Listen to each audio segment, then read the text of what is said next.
राज्यातल्या पूरस्थितीसंदर्भात मुख्यमंत्री देवेंद्र फडणवीस यांनी पंतप्रधानांना निवेदन सादर करत भरीव मदतीची केली मागणी। पंतप्रधानांचा सकारात्मक प्रतिसाद। राज्यात संरक्षण उत्पादन मार्गिका आणि गडचिरोली पोलाद खनिज प्रकल्प व्यवस्था म्हणून विकसित करण्याबद्दल मुख्यमंत्र्यांनी पंतप्रधानांसमोर केलं सादरीकरण। राज्यातल्या शहरांमध्ये सांडपाणी आणि जलपुनर्वापर व्यवस्था करण्यासाठी जागतिक बँकेकडून 4,000 कोटी रुपयांच्या निधीला मान्यता। पंतप्रधान नरेंद्र मोदी आज ओदिशा दौऱ्यावर। झारसुगुडा इथे अमृत भारत एक्सप्रेसला करणार मार्गस्थ, तसंच जनतेलाही करणार संबोधित।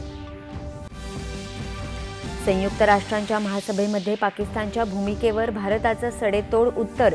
हिंसक कृत्यांसाठी दहशतवादी आणि त्यांचे पाठीराखे तेवढेच जबाबदार असल्याचं केलं स्पष्ट। अंदमान इथे नैसर्गिक वायू साठ्याचा शोध। भारतासाठी ऊर्जा क्षेत्रासाठी नवीन स्रोत गवसला।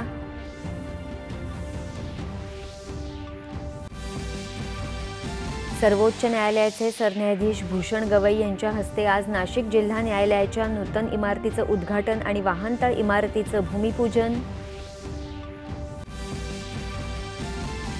मुंबई महानगर प्रदेश क्षेत्रातील वाढत्या वाहतूक कोंडीवर मार्ग काढण्यासाठी MMRDA तज्ज्ञ समिती नेमणार। उपमुख्यमंत्री एकनाथ शिंदे।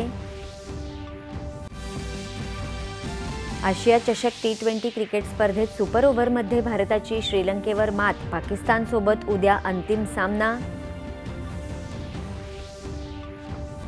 आणि दक्षिण कोरियातल्या ग्वांजगू इथे सुरू असलेल्या जागतिक दिव्यांग तिरंदाजी स्पर्धेत भारतीय जोडी शीतल देवी आणि सरिता यांचा अंतिम फेरीत प्रवेश। नमस्कार, 8:30च्या